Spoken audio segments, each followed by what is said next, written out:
1등급 도전 문제 183페이지고요. 지구 시스템에서 일어나는 모래순환을 모식적으로 나타내는 거예요. 미래한 설명을 옳은 것도 있는데요. C가 D보다 크다 돼 있는데요. D가 더 크죠. 바다 같은 경우는 증발량이 더 크고 육지 같은 경우는 강수량이 더 크다라고 해석할 수 있겠죠. 강수량에서는 그러니까 육지 같은 경우는요 A가 크고요. 바다 같은 경우는 D가 더 크다. 자, 이 경우 틀렸고요. 니은은요 B 플러스 C는 D다 되는데요. B 플러스 C는 바다로 유입되는 게 강수량과 육지에서 유입되는 양이 있죠. 그래서 B 플러스 C가 D라는 거고요. 화살표 방향을 잘 보시면 돼요. 자, 니은 맞고요. D급 B의 과정. B는요 육지에서 바다로 이렇게 흘러내려오는 건데요. 지표의 변화가 일어나겠죠. 당연히 강물이 흐르는 거니까. 혹은 강물이 흐르거나 지하수가 흐르거나. 리을 물의 순환은요 주로 조력 에너지. 이건 아니죠. 그래서 1번에 니은 D급이고요.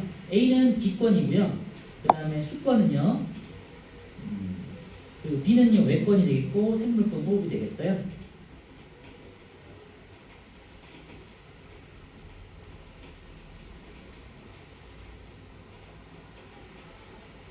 왜 A가 기권이냐? 호흡과 유성호를 보시고 이제 판단하는 거죠, 그지? 그래서 유성호 같은 경우는 외권이 기권에 영향을 주는 거고, 생물권 호흡 같은 경우는 당연히 기권에 영향을 주는 거니까. 수권에 기권에 영향을 주는 건요, 해류의 발생이라든지 파도라든지 기권과 수권의 작용, 해류 발생, 그리고 파도, 엘니뇨, 태풍 이런 것도 있겠죠. 3번은요, 석회동물 형성되어 있는데요. 탄소가 순환하는 과정.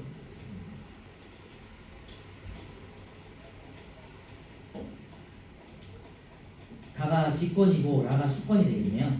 석회동물을 형성하면서 지하수가 석회암을 녹이잖아요. 그래서 이 녹은 성분들이 바다로 이동하겠죠. 그래서 라가 바다니까 수권이 되겠고요. 다는 이제 지권, 지각이 되겠죠. 그리고 A에 비해서 가는 가와 나는 광합성이니까 나는 생물이고 가는 대기가 되겠네요. 나는 수권이다 맞고요. 수온이 높아지면 A 수권에서 기권으로 묻는 거잖아요. 수온이 높아지면은 A 가정이 활발해지냐? 그렇죠. 수온이 높아지면은 용해도가 떨어지니까 증발을 더 많이 하겠죠. 탄소의 분포량은요 지각이 가장 많은 거니까 지각이 다였죠. 다가 더 많겠지. 답은 4번이네요. 3번에 4번. 자, ABC의 예를 나타낸 거고요. A 같은 경우는 황사래요. 황사는 직권과 기권의 영향이잖아요. 그러니까 둘 중에 하나야. 나 둘 중에 하나는 직권과 기권이 되겠고요. C를 보시니까 해류 발생이야. C는요 기권과 수권이잖아요. C가. 그러면 가가 기권이 되겠다. 그죠? 가는 기권, 나는 직권, 나는 수권이 됩니다. 자, 화석연료의 사용량이 증가해요. 화석연료의 사용량이 증가하면은 가의 탄소량도 증가하겠죠. 네.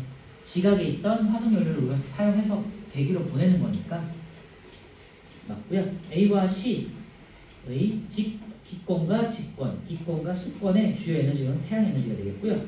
해식 동굴의 형성은요. 수권이 지각에 영향을 미치는 거죠. 그러니까 나다, B가 되겠네요. 4번에 5번이에요. 자, 넘겨주시고 184페이지 직권의 변화인데요. 이제 판 이동 같은 경우는 우리 중학교 때 잠깐 언급되는 건데요.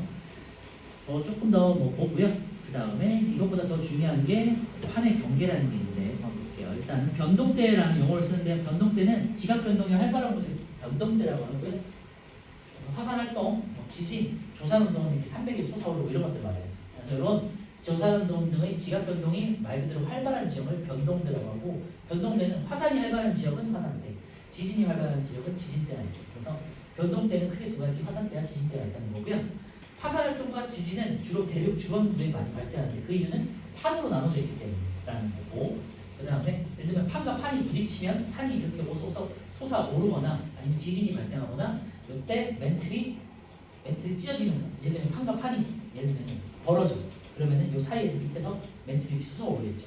그래서 멘틀이 마그마가 솟아오르면서 화산활동이 일어나고 지진은 판과 판이 부딪히거나 멀어질 때 판이 울리지 않는 거예요. 지진이 발생한다는 거예요. 그런 게 대부분 이렇게 주변부에 있다는 거고요. 네, 참고할 거는 화산활동과 지진은 같은 값이 아니야. 그래서 지진이 발생한다고 해서 화산활동이 일어나는 게 아니고 화산이 일어나는 곳에서는 지진이 일어날 수도 있지만 꼭 지진이 발생하는 건 또 아니죠. 그래서 서로 상관없어.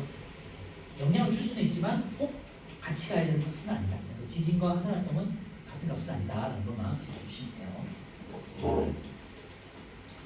그래서 변동대 같은 경우는요, 첫 번째 줄에 화산 활동, 지진, 조산 운동이 활발한 지역이다.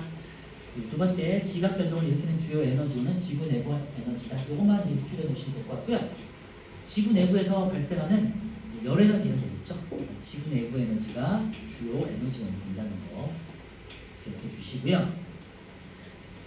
화산대, 지진대 넘어가고요. 화산대와 지진대 분포는요, 좁고 긴 띠 모양으로 분포하고 화산대와 지진대는 거의 일치한다. 그리고 주로 판의 경계에서 발생하기 때문이다. 하지만 지진과 화산 활동이 같이 일어나는 건 아니다. 라는 것만 기억해 주시면 될 것 같고요. 그리고 특히 우리가 중학교 때도 배우지만 태평양 화산대 지진대 알죠? 그래서 태평양을 둘러싼 서부 태평양과 동태평양을 둘러싼 이 동그란 지역이 판과 판이 주로 만나는 곳이기 때문에 화산과 지진 활동이 되게 많다는 거고요. 또 대표적인 게 제일 왼쪽에 보시면 알프스 히말라야 화산대가 있죠. 그래서 인도판하고 위에 있는 유라시아판이 딱 만나가지고 판과 판이 만나서 이렇게 산맥을 형성해서 높은 산이 형성이 되죠. 그래서 알프스 히말라야 산맥인데요. 알프스 산에 조개들이 많이 발견된다고 하잖아요. 거기 있는 소금 성분의 암석도 되게 많다고 하잖아요. 그 이유가 옛날에 바다였기 때문이라는 거지. 그치?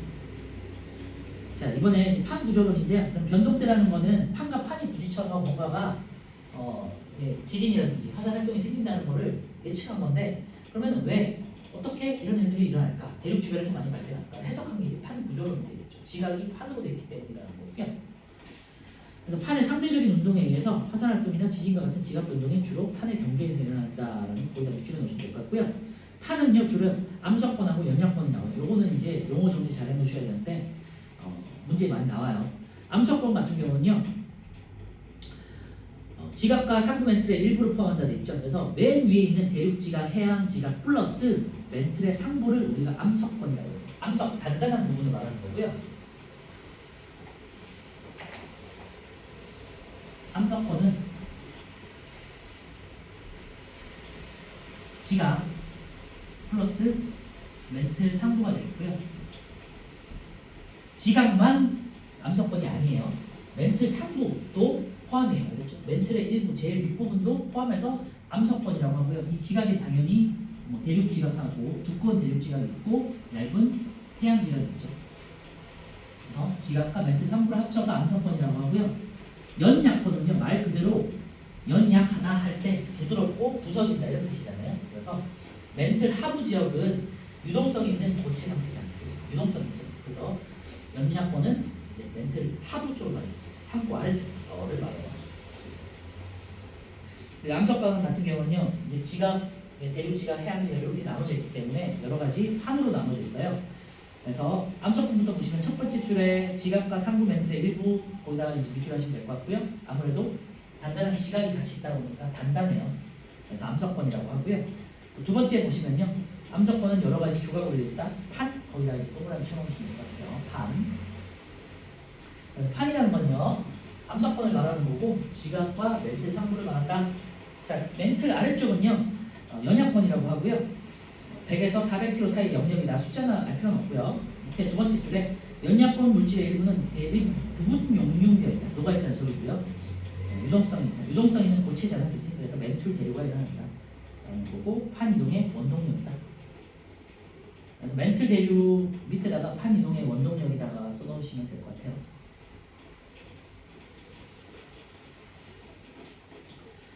네, 판 같은 경우는요, 이제 대륙판하고 해양판으로 나눌 수 있는데요. 대륙 지각이 있는 판을 대륙판, 해양 지각이 있는 판을 해양판이라고 해요. 그래서 대륙 지각과 멘틀 상부가 합쳐지면 대륙판, 아무래도 좀 더 두껍겠죠.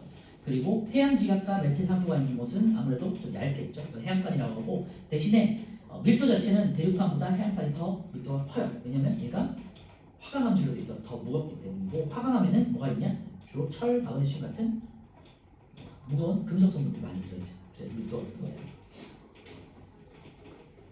그래서 대륙판에는 화강암질이고 밀도가 작고 두께는 두껍다. 그래서 대륙판은 두께가 두껍다. 여기다 동그라미 쳐놓으면 될 것 같고요. 해양판은요, 지각의 구성 물질이 제가 계속 말씀드리지만 현무암질로 되어 있기 때문에 현무암질에 밑줄해 놓고 현무암질은 주로 무거워요. 그래서 밀도가 크다, 얇지만 크다. 이렇게다가 동그라미 쳐면 되겠죠.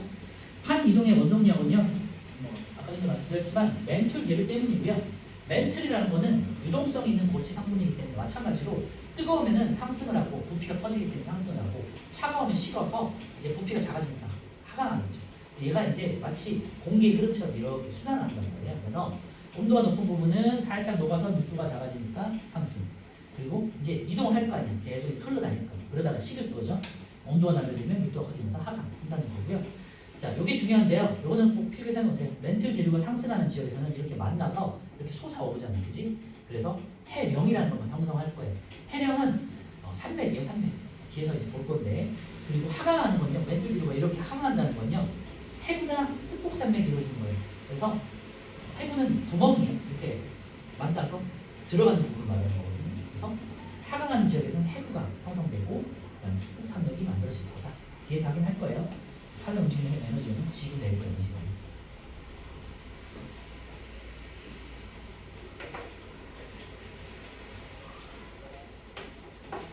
그래서 판 이동의 원동력은요, 멘틀 대류인데 밑에 세 번째 줄에요. 이와 같이 멘틀이 대류하면 연약번 위에 떠 있는 판은 멘틀의 대류를 따라서 이동한다. 있죠. 그래서 밑에 보시면 판들이 이렇게 순환하는 게 보여요.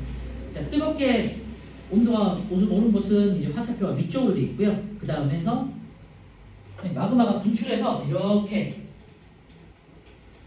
보시면 해령이 형성되는 게 있죠. 그죠? 만나서 부분에서 솟아오르는 부분은 해령이라는 산맥이 솟아오르고요. 다시 이렇게 찢어진단 말이에요. 그래서 다시 이동을 해요. 이동을 하면서 가라앉는 부분을 보시면요. 해구가 되어 있죠. 그래서 구멍이 있지. 그래서 깊은 바닷속에 있는 깊은 계곡을 해령, 해구라고 하고요. 바닷속에서 솟아오른 산맥을 해령이라고 해요.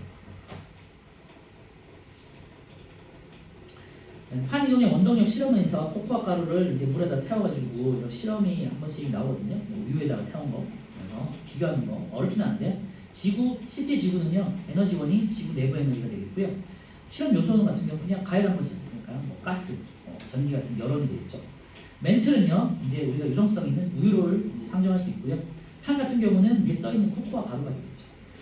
멘틀 대류 상승은 이제 우유가 이렇게 상승 멘틀에 의해서 상승하는 게 되겠고요. 판 경계는 코코아층이 이렇게 갈라지겠지, 그렇지?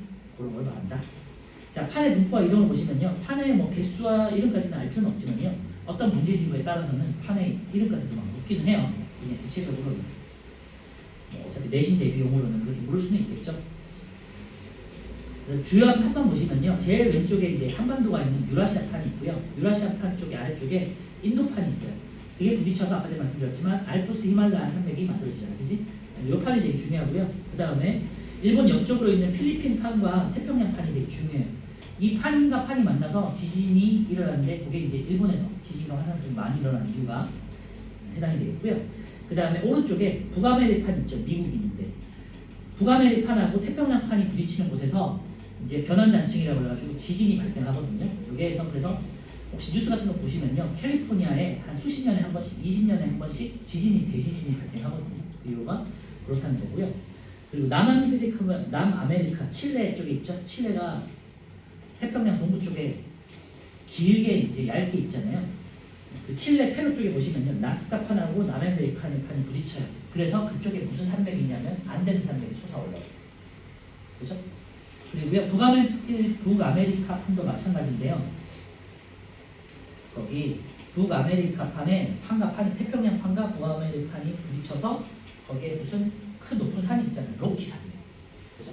그래서 판과 판이 만나는 곳에서는 이렇게 큰 산맥들이 많이 형성이 되더라라는 것도 참고로 좀 알고 계셨으면 좋겠고요. 제가 말씀드렸던 주요한 판들 있죠. 유라시아 판, 그 다음에 인도판, 그 다음에 필리핀 판, 태평양 판, 그리고 북아메리카 판, 남아메리카 판 주변에 있는 이런 이름들 정도는 좀 알고 계시면 문제 풀 때는 도움이 되고요. 시험에서는 이런 것까지 나오시면 보통 안 나요. 너무 디테일하기 때문에. 두 번째 보시면요. 판의 이동 속도는 거의 1년에 한 1cm 정도 참고하시면 되고요. 한 1, 2cm. 근데 판마다 대류가 일정한 건 아니잖아요. 그래서 대류라는 거는 어떤 지역에서는 되게 활발할 수도 있고 어떤 지역에서는 뭐 불균이라는 거잖아요. 그래서 어떤 지역에서는 되게 1, 2cm 많게는 뭐 2, 3cm까지도 속도가 다르다는 거고요. 그리고 어떤 지역에서는 판가판이 만나는 판이 있고요. 어떤 지역에서는 판가판이 멀어지는 판도 있어요. 보시면 아까 전에 말씀드렸지만 위에 그림에서 멘톨 대류가 상승해서 이런 지역은 어떻게 되니 상승하는 지역에서는 올라갔다가 다시 벌어지잖아요. 그지? 그런데 하강하는 지역에서는 같이 하강을 할 거예요. 그럼 만나겠죠. 그죠? 그래서 어떤 지역에서는 멘틀이 상승하면서 멀어지는 지역이 있고요. 어떤 지역에서는 멘틀이 하강하면서 가까워지는 것도 있어요. 그래서 판과 판의 경계 멘틀은 멀어질 수도 있고 가까워질 수도 있다라고 생각해 주시면 돼요. 그래서 각각의 판은 결론은요 서로 다른 방향과 속도로 이동하기 때문에 판의 경계에서는 두 판이 서로 멀어지거나 가까워지거나 어긋나거나 있는데요. 거기다 밑줄에 놓고요. 여기 이제 뒤에서 할 판의 경계에 대한 건데요. 세 가지 형태예요. 자, 두 판이 서로 멀어지는 거를 발산형이라고 하고요. 그래서 발산형 써놓으시면 되고 가까워지는 거를 수렴형이라고 하고요. 어긋나는 거를 보존형이라고 해요. 발산되거나 수렴되지 않고 그냥 보존된다 해서 보존형이라고 해요. 자, 넘겨가 보시면 이제 판의 경계와 지각 변동인데요. 판의 경계는 크게 세 가지가 있어요. 발산형, 수렴형, 보존형이요. 다시 말씀드리지만 발산형은요 서로 멀어지는 거예요. 판과 판이 멀어지니까 발산하다. 발산하다는 건 서로 방출하다, 배출하다 이런 뜻이잖아. 서로 멀어지는 걸 말하는 거고요. 그 다음에 수렴형은요 둘이 만나는 거예요. 수렴하다, 만나는 거다. 우리 수학에서 발산하다, 수렴하다 알잖아요, 그렇지? 수렴하다, 만나는 거, 모이는 거 말하는 거고요. 보존형은요 만나지도 않고 멀어지도 않고 그냥 경계는 한데 어긋나는 거 말해요. 네. 그래서 앞뒤로 이렇게 하는 게 아니라 옆으로 어긋나는 거 말해요. 보존형.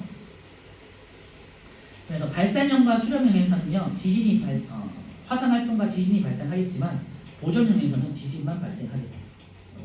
나중에 다시 보고요. 자, 일단은 왼쪽에 용어부터 정리할게요. 해부는요 아까 말씀드렸지만요 바닷속에서 존재하는 깊은 골짜기를 말해요. 계곡. 그 다음에 호상열도는요 화산이 폭발하면서 호 모양이죠. 혹은 활 모양으로 이제 배열된 화살성을 말하고요. 예를 들면 일본이라든지 일본 열도라든지 아니면 어디냐 미국에 있는 하와이 열도 같은 거 있죠. 그래서 화산섬들이 호처럼 동그랗게 배열된 지역들 있지. 얘를 호상열도라고 해요. 호 모양으로 배열된 화산섬. 그 다음에 해령 같은 경우는요 바다에서 생긴 거대한 산맥이에요. 이게 솟아오른 게 뭐 예를 들면은 뭐 어떤 산맥 뒤에 가서 하고요. 그 다음에 변환단층은요 판과 판이 그냥 어긋나는 거 말씀드렸고요. 습곡산맥은요 조산운동도 있는데요. 조산운동이라는 거는 이제 산맥과 산맥이 만나는 걸 말하는 건데 휘어지는 걸 말해요. 그래서 습곡이라는 의미 자체가 영어로는요 folded mountains예요. folded가 뭐니? 접혔다는 소리죠. 습곡이라는 이름이 이렇게 접혀서 만들어진 산맥이라는 뜻이에요. 습곡산맥. 알겠죠? 그래서 이렇게 막 그냥 딱 붙어서 이렇게 치솟는 거는 해력이고요. 판과 판이 만나서 치솟는 거는 해력이고 그 다음에 폴디드라는 건요 이렇게 해서 만난 다음에 이렇게 접히는 거 말이에요. 구겨지는 거예요. 그래서 구겨지고 접혀서 만들어진 산맥을 습곡산맥이라고 해요. 그래서 산맥이 휘는 거 말하는 거고요. 열곡은 영어로 리프트예요. 리프트. 곡은 계곡자고요. 그래서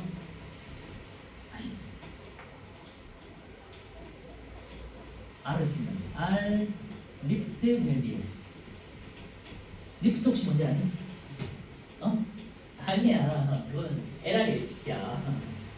요 리프트는요 찢어지다예요. 찢어지다. 우리 열상이 뭐예요? 이렇게 어디 찢어진 걸 열상이라고 하잖아요.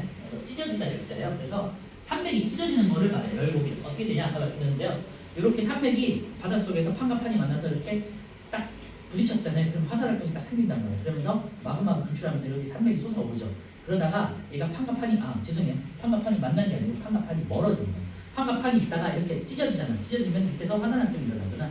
마그마가 솟아오르면서 바로바로 식어버리지. 그래서 얘가 이렇게 마그마예요. 지금 판과 판은 멀어지는데 마그마가 이렇게 솟아오르면 산맥이 됐죠. 그런데 얘가 판과 판이 멀어지고 있잖아. 그러니까 솟았다가 어떻게 되니? 다시 옆으로 찢어지겠지. 산맥이 올라갔다가 솟아올랐다가 이렇게 찢어진 거예요. 그럼 V자형의 계곡이 생기죠. 그래서 찢어진 계곡을 우리가 열곡이라고 해요. 이 열곡이 쭉 이어진 걸 열곡대라고 해요. 좀 어렵다, 그죠? 그래서 이 파트가 용어가 굉장히 생소한 것도 있어서 좀 잘 용어 정리를 잘 해줘야 돼요.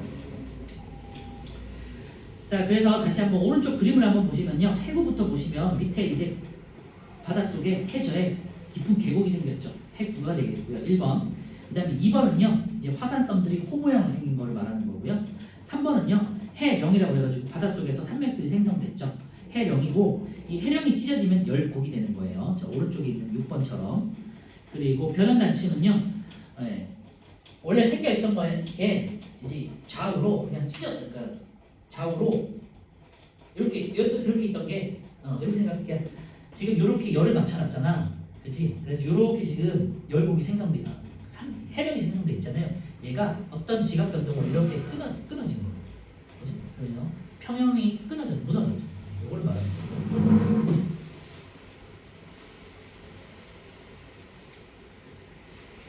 네. 그리고 습곡산맥 같은 경우 5번은요, 이제 판과 판이 만나가지고 이렇게 솟아오르는 거, 히말라야 산맥 같은 거를 말하는 거다. 라는 거고요. 네, 솟아오르면서 이렇게 막 구겨지잖아요. 이렇게 막 양옆에서 누르니까, 그지? 다시 정리하면요, 발산은요 서로 멀어지는 경계가 되겠고요. 주로 멘틀 대륙 상부에서 발생한다. 그리고 수렴령 같은 경우는요, 두 판이 가까워지는 경계가 되겠고요. 멘틀 대륙에서 하강하는 부분에서 만난다고 말씀드렸죠. 그리고 발산형 같은 경우는 판이 생성되는 경우고요. 찢어지니까 마그마가 상승하니까. 그렇죠? 수렴형에서는요, 마그마가 하강하니까 주로 판이 소멸되는 곳이고요. 도전형은 두 판이 그냥 어긋나는 거예요. 자, 발산형 이제 별표 쳐놓고요. 발산형하고 수렴형은 꼭 별표 쳐놓으세요. 두 개가 되게 헷갈리거든요. 도전형은 그렇게 어렵지 않아요. 단순하기 때문에. 이제 발산형과 수렴형 다시 한번 정리할게요. 발산형은요, 멘틀이 상승하는 곳이에요. 아까 전에 185페이지에 있는 꼭 그 멘틀 대륙 판에 있는 그 그림 있죠. 그거를 잘 기억하셔야 돼요. 멘틀이 상승하는 지역에서는 상승했죠. 그 다음에 판이 모여서 어떻게 되니? 결국에는 멘틀이 상승해서 이렇게 멀어지잖아요. 그러니까 판과 판이 멀어지는 거예요. 그래서 멘틀이 상승하는 곳에서 새로운 판이 생성되면서 판과 판이 멀어진다. 이게 발산형이고요.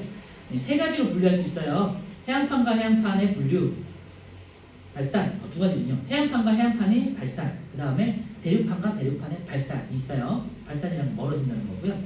해양판과 해양판이 이제 멀어지는 경우는요, 해령과 열곡이 생겨요. 거기다 밑줄에 놓으시고요. 해령은 산맥이라고 했고요.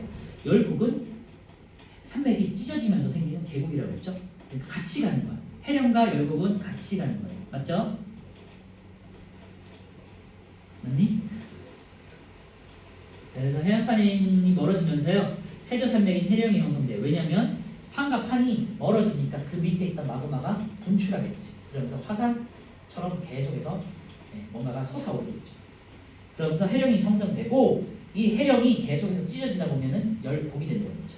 그래서 해령에다가 동그라미 쳐놓고요. 밑에 해령의 중심부에서는요, V자 모양으로 갈라진 열곡 동그라미 쳐놓으세요. 그래서 솟아오르다가 찢어져서 V자가 됩니다. 항상 이 손을 기억하세요. 자, 이렇게 솟아올랐다, 찢어졌다, 그치? 그래서 열곡, 이게 해령, 그 다음에 찢어지면 V자의 열곡. 그래서 열곡에서 마그마가 분출해서 또 새로운 해양 지각이 생성될 수 있겠죠. 왜냐하면 서로 계속해서 멀어지니까 이 열곡 상태에서도 또 찢어지면요, 밑에서 또 해양 지각이 올라오겠죠, 그죠? 지각 변동 보시면요, 마그마가 상승하니까 화산 활동이 활발하고요. 밑줄에 놓으시고 천발 지진대인데요, 천발은요 가벼운 지진을, 그러니까 얕은 지진을 말해요. 우리 하천할 때 그 하천? 아니거든요. 천발은 얕을 천자예요. 그래서 천발은 얕은 지점에서 나타나는 천발인데요. 천발 지진, 중발 지진, 신발 지진 이렇게 있는데 그렇게 구체적으로 그럴 건 아니고요. 그냥 지진이 발생한다. 이때 화산 활동과 지진이 같이 발생한다 정도만 기억하시면 될 것 같고요. 자, 오른쪽에 해령으로부터 거리에 따른 해양 지각의 나이와 심해 태정물의 두께인데요. 자, 해령에서 점점점 멀어질수록 생성된 시기가 오래일까 젊을까? 당연히 발산형 멀어지는 판이니까 해령에서 멀어져 있을수록 제일 먼저 생겼다는 거겠죠. 그래서 이런 식으로 V자형으로 표시할 수 있다는 거예요. 해령으로부터 거리가 멀수록 나이가 많다. 이 정도는 충분히 예상할 수 있어야 되고요. 심해 태정물의 두께 보시면요, 해양 지각의 나이가 많을수록 당연히 태정물도 더 많이 쌓여있겠죠. 그래서 양 왼쪽 오른쪽으로 갈수록 태정물의 두께도 두껍다. 그리고 막 태어난 해령 같은 경우는요, 태정물은 적겠죠. 그치? 자, 이번에는 대륙판과 대륙판이 찢어질 텐데요. 대륙판과 대륙판이 그냥 찢어지는 건요, 대륙판 아래서는 화산 활동이 그렇게 많지 않기 때문에 그렇게 막 분출이 많지는 않아요. 그래서 기본적으로 이제 열곡이 생기고요. 바로 그냥 찢어지니까 열곡이 생기고 이 열곡대에 이제 가 길어지는 열곡대가 되겠죠. 그래서 열곡대에다가 동그라미 쳐놓고요. 예를 들면 동아프리카 열곡대 이런 게 있는데 그런까지 구체적으로 외울 필요는 없고요. 오늘은 열곡대가 생긴다. 그 다음에 이때 이제 보시면요. 시간이 지나면서 점점점 낮은 지역이니까 어떻게 되겠니? 물이 들어올 수 있죠. 아니면 비가 올 수 있지. 많은 비가 내리면 바다가 될 수 있죠. 그죠? 그래서 열곡대가 넓어지고 물이 채워지면 바다가 생성될 수도 있고요. 또 이 과정에서 밑에서부터 또 마그마 상승이 있으면 화산 활동도 일어날 수 있다. 화산 활동과 천발진, 가벼운 지진이 생길 수 있다 정도만 기억하시면 될 것 같아요. 그래서 발산형 경계의 공통점은요. 해령과 열곡인데 바닷속에서 생기면 해령, 그 다음에 해령이 찢어지면 열곡이고요. 대륙판과 대륙판이 발생하면 열곡이 긴 열곡대. 공통점은 화산 활동과 지진입니다. 알겠죠? 선생님 죄송한데 혹시 이윤호 학생인가요? 아니요. 그 학생이 언제 갔는지 아버님이 전화 드렸는데 윤호요? 연락이 안 돼서 걔는 1시 10분에 끝났는데. 1시요? 네. 뒤에서 한번 네네네. 모르겠어요. 과학은 없습니다. 어차피. 네.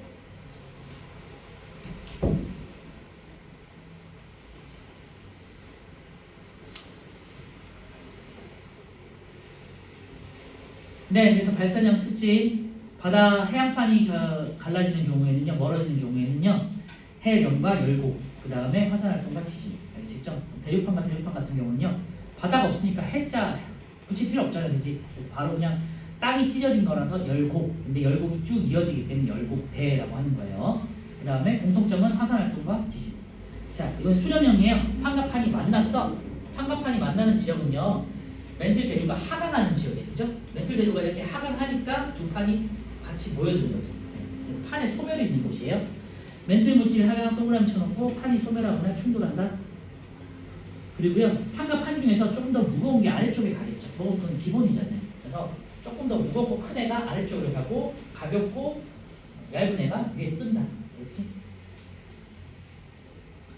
그래서 밀도가 큰 판이 밀도가 작은 판 아래로 섭입하는 섭입형 경계, 그리고 밀도가 비슷한 두 판이 충돌할 때는 충돌형 경계. 뭐 여기까지는 외울 필요는 없고요. 어쨌건 판과 판이 부딪힐 때는 멘틀 물질이 하강하는 곳이고 판이 소멸한다. 자, 발달 지형은요, 아까 전에 제가 말씀드렸지만 해구라고 그래가지고 깊은 계곡이 생겨요. 왜냐하면 판을 기본적으로 보세요. 판이 있는데 어떤 판이 이렇게 와가지고 부딪혀서 한 판이 무거운 게 이렇게 밑으로 들어가. 그러니까 이 사이에 틈이 생기죠. 이게 구멍이에요. 계곡이 생기죠. 해구라고 해요. 이건 해안판과 해안판이 만날 때요. 그래서 해구가 생기고요. 이 해구가 생기면서 이 아래쪽에서 화산 분출이 일어나. 그러면요, 화산 해안판 아래쪽에서 화산 분출이 쭉 화산이 계속해서 화산섬들이 생기는 거잖아요. 그죠? 화산섬의 특징은요, 바다에서 바로바로 식어버리기 때문에 화산이 올라오자마자 바로바로 식어버려요. 그러면서 바로 섬으로 퍼지는 거예요. 그죠? 근데 이게 화산 활동이라는 게 일정하게 한꺼번에 폭발하는 게 아니라 요 지역, 요 지역, 요 지역, 요 지역 이렇게 좀 뭐 지역마다 조금씩 다르게 나타날 거예요. 그래서 이 호 모양으로 화산섬이 이렇게 형성되는 거지. 이게 이제 호 모양이거든요. 그래서 호 모양으로 약간 동구스름하게 쭉 나열된 화산섬들을 호상열도. 그래서 해안판과 해안판이 부딪히는 곳에서는 해구와 호상열도가 발생한다는 거고요. 상대적으로 밀도가 더 큰 해양판이 밀도가 작은 해양판 아래로 섭입되는 해구가 형성된다. 뭐 마리아나 해구라는 곳이 있다 참고만 하시고요. 해양판이 섭입하면서 만들어진 마그마가 이때 화산 분출이 일어나면 화산섬인 호상열도가 일어나고요. 호상열도의 대표가 일본 열도다. 그렇죠? 그래서 일본 섬 자체가 화산섬으로 이루어진 거다. 이렇게 되고요. 지각 변동 같은 경우는요, 화산 활동도 일어나고 판과 판이 부딪혔으니까 지진도 일어나겠죠, 그죠? 네, 이것만 잘 기억해 주시면 될 것 같은데, 뭐 굳이 여기까지 외울 필요는 없는데 사실은 판과 판이 들어가잖아요. 판과 판이 이렇게 한번 생각해 보세요. 외운다기보다는요, 판과 판이 부딪혀서 어떤 판이 밑으로 쭉 들어가잖아요, 그지? 깊은 곳, 중간, 낮은 곳까지 계속해서 부딪히는 걸 거 아니에요. 그러니까 낮은 곳, 중간 영역, 깊은 곳까지 계속해서 지진이 발생하겠죠. 그럼 이렇게만 생각하는 거지. 뭐 찬발 지진, 중발 지진, 신발 지진이 일어날 거다 외우지 마시고요. 그러니까 판과 판이 만나면 깊은 곳까지 그냥 지진이 생긴다 정도만 알아두시면 될 것 같아요. 해양판이 깊은 곳까지 이제 삽입해서 들어가니까 지진이 발생 깊이가 깊어지더라. 그리고 베리오프데라는 이제 용어가 있는데요. 뭐 시험엔 안 나올 거고요. 그냥 간단하게 용어만 정리해 보시면요. 네 번째 줄 아래 해구에서 대륙 쪽으로 갈수록 진원의 깊이가 점점 깊어지는 곳을 지진이 발생하는 곳을 베니오프데라는 이름을 붙여놓고 있다. 참고만 해주시고요. 자, 해양판과 대륙판의 수렴이요. 지금 보시면요. 발산형 같은 경우는요. 해양판과 해양판이 찢어지는 거. 그 다음에 대륙판과 대륙판이 찢어지는 두 가지만 있었어요. 수렴형은 세 가지야. 해양판과 해양판이 만나는 거. 그 다음에 해양판과 대륙판이 만나는 거. 그 다음에 대륙판과 대륙판이 만나는 거. 알겠죠? 경우의 수가 세 가지나 된다는 거. 해양판과 대륙판이 만났어요. 그러면요. 마찬가지로 해양판이 조금 더 밀도가 크잖아. 대륙판보다 밀도가 크죠? 현무암질로 돼 있으니까. 그러니까 해양판이 아래로 파고들겠죠. 맞죠? 그러니까 파고드니까 뭐가 생기냐? 해구가 생기겠죠. 네. 그래서 해구가 생기고요. 이번에는요. 해양판이 그 반대쪽에 대륙판이잖아요. 그러니까 호상열도는 안 생겨. 왜냐하면 육지니까. 그죠? 그러니까 이번에는 습곡산맥이 생겨요. 대신에 판과 판이 만나면서 이렇게 이 판을 밀고 올라갈 거 아니에요. 밀고 이렇게 올라가잖아요. 그러니까 얘는 이렇게 막 구겨지겠지. 이렇게. 그지? 그래서 얘는 구겨지면서 올라가겠죠. 그래서 이게 히말라야 산맥 같은 거예요. 그래서 히말라야 산맥 같은 경우는요, 인도판이 해양판이고 유라시아판이 대륙판이잖아요. 그래서 해양판인 인도판이 이렇게 밀고 올라갈 거예요. 밀고 올라가면서 이 에베레스트 히말라야 산맥이 구겨지면서 계속해서 올라가서 세계에서 제일 높은 산맥 중에 하나가 된 거죠. 그래서 여기 특징은요, 육지를 치는데 해구, 그다음에 습곡 산맥 정도가 되겠고요. 화산호라는 건요, 외울 필요는 없는데 예를 들면 육지에서도 화산이 많이 발생했다. 그러면 화산호라고 해요. 자, 밀도가 큰 해양판이 대륙판 아래로 섭입한다, 밑으로 파고들었다는 소리고요. 해구와 습곡산맥이 형성된다. 여기다 동그라미 쳐놓고요. 대표적인 게 이제 남아메리카에 있는 안데스 산맥 같은 경우가 이제 태평양 판이 남아메리카 판을 빵 치고 들어간다고 했잖아요. 그러면서 안데스 산맥이 치솟았다고 생각하시면 되고요. 그 다음에 마찬가지로 뭐 마그마가 생성될 수도 있어요. 근데 해양판 같은 경우는 호상열도가 생성되는 거고요. 혹시라도 화산이 발생되면요, 이제 해구를 따라서 화산호라는 게 형성된다. 섬이라기보다는 화산산이라고 할까요? 거기에 형성된다. 그냥 그 정도만 생각해 주시면 될 것 같고, 예를 들면 백두산 정도가 될까? 그런 화산섬이, 화산이 있죠 말고 화산섬이 아니고 화산. 지각 변동은요, 해구에서 대륙 쪽으로 갈수록 지진이 발생하겠죠. 화산 활동도 생기고 마찬가지로 이제 깊은 지진까지 발생할 수 있죠. 판이 밑으로 파고드는 거니까, 그죠? 자, 대륙판과 대륙판이 부딪혔어요. 이제 대륙판과 대륙판이 부딪히면요, 말 그대로 그냥 이렇게 딱 판과 판이 땅과 땅이 만났으니까 딱 부딪혀서 그냥 구겨지면서 얘가 치솟아 오르겠죠. 이런 게 이제 습곡산맥이 되겠고요. 히말라야 산맥이 대륙판이군요. 죄송해요. 히말라야 산맥은 대륙판과 대륙판이 만나서 거대한 습곡산맥이 형성된 거다. 그래서 양쪽에서 미는 힘에서 이렇게 쫙 부딪히면서 계속해서 밀어 올리니까요, 융기돼서 거대한 습곡, 휘어지면서 습곡산맥이 형성됐다는 거고요. 이때 특징은요, 화산 활동은 없어요. 대신에 지진은 발생할 수 있겠죠. 땅과 땅이 부딪히는. 그래서 이 특징은요, 대륙판과 대륙판이 만났을 때 화산할 수 없다. 이게 중요합니다. 아시겠죠?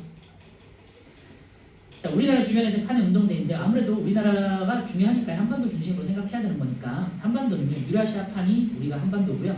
그 다음에 일본 같은 경우는 태평양 판이에요. 그래서 해양판과 대륙판이 만나는 곳에 있다라고 생각해 주시면 되고요. 그래서 일본은 해구 쪽으로 파고들면서 호상열도가 생겼다.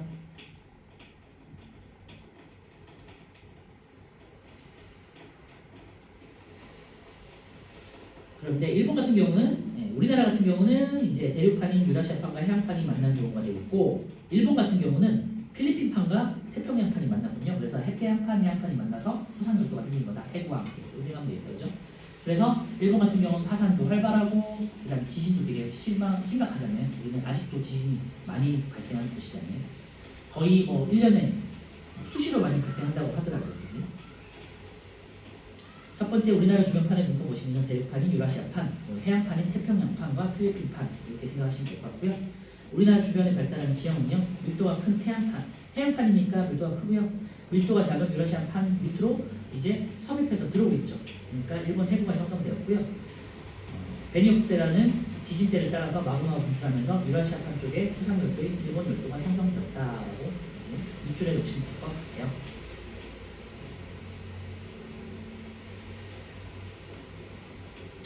자, 이제 보전형 경계인데요. 보전형은요, 뭐 서로 밀거나 잡아당기는 게 아니고요. 그냥 말 그대로 옆으로 어긋난 거예요. 그래서 이거를 변환단층이라고 해요. 자, 변환단층에다가 밑줄 해 놓으시면 될 것 같고요. 여기서는 판의 생성이나 소멸은 없어요. 그냥 마그마가 생성하거나 하강하는 곳이 아니라 그래서 그냥 판과 판이 이렇게 어긋나는 거니까, 그치? 그래서 이때는 해령과 해령 사이의 수직으로 생긴 변환단층이 발생하게 되고요. 오른쪽을 보시면요, 변환단층이라는 게 원래는 A, B, C, D가 이어져 있었거든요. 오른쪽에 그림이에요. A, B, C, D가 하나로 쭉 이어져 있는 거야. 그런데 양옆으로 이렇게 쪼개진 거잖아요, 그치? 그래서 A, B와 C, D가 위치가 달라졌죠. 이런 걸 이제 변환단층이라고 해요. 예를 들면은 A, B 지역은 지금 옆으로 발산하는 경계가 있고 CD도 발산하는 경계가 있어서 해령이 생성된 거잖아요. 해령과 열곡이 생성된 건데 이때 어긋나 버린 거예요. 그래서 BC 지역은 이제 변환단층이 된 거라고 해석할 수 있다라는 거겠죠. 변환단층을 찾아보라 하시면 이제 이런 거 찾아보시면 판이 어긋나 있는 거. 지각 변동 같은 경우는 화산 활동은 일어나지 않고요. 지진만 가볍게 생긴다라고 생각하시면 될 것 같아요. 가벼운 건 아니고 얕은 곳에서 지진이 생긴다라고 해석할 수 있고요. 간단하죠. 그리고 위치는요, 딱 한 군데인데 밑에 보시면 산 안드레아스 단층 그냥 보시고 여기가 어디냐면 이제 캘리포니아 LA 지역이에요. 그래서 그 영화 중에 안드레아스인가라는 영화가 있어요. 그러면 거기에 이 지진이 발생해가지고 사람들 구출하고 그런 내용의 영화가 있거든요. 안드레아스라는 영화. 그래서 참고해 보시고요. 판의 경계와 지각 변동은 이제 별표 쳐놓고 나중에 이제 표 한번 확인해 보시면 될 것 같고요. 발산형 경계와 수렴형 경계, 보준형 경계를 한꺼번에 정리한 거죠. 다시 정리하면요, 발산형은 해양판과 해양판이 있고 해령과 열곡이 발달하고 화산 활동은 활발하다. 대륙판과 대륙판은 찢어지면 열국대가 되겠고요. 화산 활동이 활발하다. 수렴형 경에서는 해양판과 해양판이 만나면 해구와 호상열도, 그 다음에 화산 활동 활발하다. 그리고 수렴형 해양판과 대륙판 같은 경우는요, 해구, 그 다음 습곡산맥이 대표적이다. 화산 활동 활발하다. 특징은 지진 같은 경우는요, 해구니까 깊은 곳까지 파고드는 거니까 해구가 생긴 곳들은요, 기본적으로 깊은 지진이 생긴다. 이렇게 생각하시면 될 것 같고요. 수렴형이지만 대륙판과 대륙판이 만나면요, 화산 활동은 없는 습곡산맥. 그다음에 보전형에서는 판과 판이 어긋나는 변환단층. 화산 활동 없음. 아시겠죠? 그래서 물론 이제 앞에 것까지 다 정리한 게 이 표예요. 이 표 하나만 보시고 정리를 하면 되겠죠. 나중에는. 앞에서부터 쭉 한번 읽어보시고 이 편을 보면서 외울 때는 이 표만 외우면 되겠죠. 오케이? 자, 이제 마지막이에요. 지권의 변화가 지구 시스템에 미친 영향인데요. 화산 활동과 지진이 지구에 어떤 영향을 줬느냐라는 거예요. 그래서 뭐 그렇게 어려운 내용은 아니고요. 상식적인 거. 지진은 그렇게 중요하지 않고요. 화산 활동 위주로 보시면 돼요.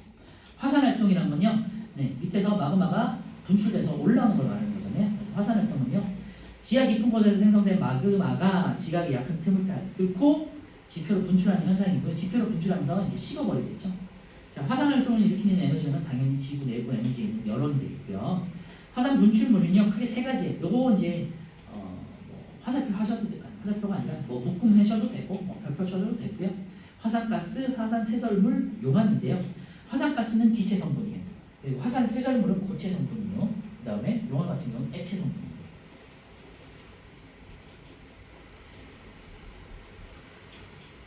화산가스는요, 아까 전에 계속해서 말씀드리지만 화산가스는 뭐다? 어떤 성분들이 있다? 어떤 기체? 이산화탄소, 수증기또, 메테인, 이산화황, 그죠? 이 세 가지. 이산화탄소, 수증기, 이산화황 이 세 가지 기억하시면 되고요. 기체 성분이다. 화산가스, 알겠죠? 그리고 용암 같은 경우는요, 화산가스가 빠져나가고 남은 이제 액체 성분을 용암이라고 해요. 녹아 있는 부분. 그러면은 화산 세설물은 뭘까? 하는데 화산 세설물은 우리가 처음 들어보잖아요. 화산이 분출할 때 빠져나오는 고체 물질을 화산 세설물이라고 하고요. 크게 여러 가지로 나눠지는데 크기별로 한번 제가 적어볼게요. 기본적으로 화산재가 나오겠지. 그치? 재는 뭔가 태우고 남은 재 알죠? 제일 작은 게 화산재예요. 그래서 화산 세설물은요 고체 성분이 되겠고 화산재가 가장 작아요. 그 다음에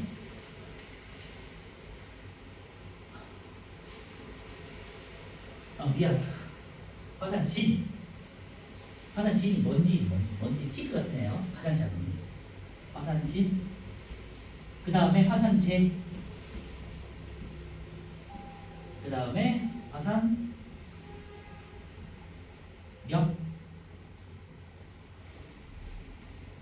네. 화산력이라는 게 이제 돌덩이를 말하는 거고요. 그 다음에 화산암괴. 커다란 이제 바위 같은 거 있죠. 커다란 암석 같은 것들이 이제 솟아오르겠죠, 그지? 그래서 순서대로는 진이라는 게 먼지 진짜니까 그래서 화산진, 화산재, 화산력, 화산암괴 순으로 이제 크기 이렇게 정리할 수 있으니까 참고해 주시고요. 그래서 밑줄만 해놓으시면 될 것 같아요. 화산세설물은 화산진, 화산재, 화산력, 화산암괴인데 크기별로 정리하면 화산진이 가장 적고 화산암괴가 가장 큰 거다. 알겠죠? 화산가스는 수증기, 이산화탄소, 이산화황. 용암 같은 경우는요 마그마에서 화산가스가 빠져남은 고온의 액체 물질 모든 게 녹아있는 부분이 되겠죠. 그래서 왼쪽에 이제 위치 한번 보시면요 마그마가 솟아올라서 기체 성분이 된 게 화산가스가 되겠고요. 화산 세설물이 이렇게 이제 뭔가 돌덩이나 뭐 화산재 같은 것들을 퍼뜨리겠죠. 그리고 산을 따라서 녹아내리는 빨간 용암은 너무 잘 알 거니까. 자, 화산활동에 의한 피해는 뭐 굉장히 상식적인 것들이에요. 화산가스와 화산재가 사람과 가축에 호흡기 질환을 일으킨다. 이거는 생물권에 영향을 주는 게 되겠고요. 화산가스는 기권의 성분과 온실효과에 영향을 준다. 이건 기권에 영향을 주는 거고요. 산성비를 내려서 생물의 성장을 방해한다. 이거는 생물권에 영향을 주는 거예요. 왜 산성비가 내릴까? 기체의 어떤 성분 때문에? 이산화탄소가 물러가면 탄산이 되는 거예요. 그래서 가벼운 산이지만 그게 양이 많아지면 은근히 세다. 그죠? 그리고 이산화황도요. 황산을 만들기 때문에 얘네 같은 경우는 양은 적지만 어차피 황산이라는 진한 산을 만들 수 있잖아요. 센산을 만들기 때문에 산성비가 내리게 돼요. 그래서 이건 생물에 영향을 주는 거니까 생물권에 영향을 주는 거고요. 우리가 아까 전에 앞단원에서 했지만요. 어떤 권력에 영향을 주는가가 되게 중요해요. 지금 요 단원 자체가. 그죠? 세 번째는요. 성층권까지 올라갔다. 성층권은 기권에 영향을 주는데 햇빛을 차단해서 광합성에 영향을 주는 건 생물권에 영향을 주는 거고요. 화산재는 항공기 결항. 이거는 사회 경제적 피해가 되겠고요. 그 다음에 용암은 산사태를 일으킨다. 이건 직권에 영향을 주겠죠. 그리고 지형을 계속해서 바꾸는 거니까 당연히 또 직권에 영향을 주는 거고요. 도로라든지 주택이라든지 농경지 같은 이제 우리 사람들이 살고 있는 곳을 파괴하죠. 그리고 산불을 일으키기가 사회 경제적 피해가 되겠죠. 세 번째, 화산 활동이 이점도 있는데요. 이게 굉장히 중요해요. 화산이 우리의 생태계에 많은 피해를 주지만 나름대로 좋은 점도 있단 말이에요. 어떤 게 좋은 점이 있냐? 첫 번째, 풍화를 일으켜요. 풍화를 받아서 비옥한 토양, 화산이 일어난 다음에 그 다음에 풍화 작용에 의해서 토양이 비옥해져요. 그리고 그 지역은 이제 나무들이 더 잘 자랄 수 있겠죠. 물론 이제 요 말은 이제 생태계가 처음 형성될 때를 말하겠죠. 예를 들면은 뭐 백두산이 폭발해가지고 옛날에 그 지역이 한번 초토화된 다음에 다시 이제 비옥해지겠지. 토양이 비옥해지고 많은 이제 숲풀이 형성되겠죠. 마그마가 지하에 금속 가물을 형성하기도 하는데 마그마 자체가 굉장히 고온의 액체이기 때문에 금속 성분들을 녹이겠죠. 그래서 금속 가물을 형성하고요. 해저 화산 활동으로 이제 해수예요. 해저 화산 활동이니까 바닷속에서 해수에서 염류를 제공하고요. 염류라는 건 염화이온 같은 거 말하는 거예요. 그리고 해양 생태계에 광물질을 공급하고요. 그리고 마찬가지로 앞서도 봤지만 탄산이온 같은 경우도 공급할 수 있겠죠. 화산지대에서는 지하 열을 이용해서 예를 들면 아이슬란드라든지 일본 같은 나라는요 온천이 잘 발달해 있잖아요, 그렇지? 열을 이용해가지고 온수를 공급하거나 난방 발전 혹은 온천 밑에서 이제 온천 관광 자원을 활용할 수 있다. TV에 많이 나오지만요. 뭐 아이슬란드 이런 데는요. 용암이 계속해서 분출하고 있잖아요. 그래서 그 자체가 관광 자원이 되는 거죠. 일본 같은 경우도 뜨거운 물 계속해서 흘러내리니까 중요한 이제 자원이 되겠고요. 오늘 지진 같은 경우는요. 뭐 그렇게 뭐 중요한 부분은 없는데요. 지진은요. 우리가 뭐 앞전에도 배웠지만 진1 같은 경우는 지진이 발생한 곳이에요. 그 응축된 에너지가 폭발한 그 지점이 진1이 되겠고요. 진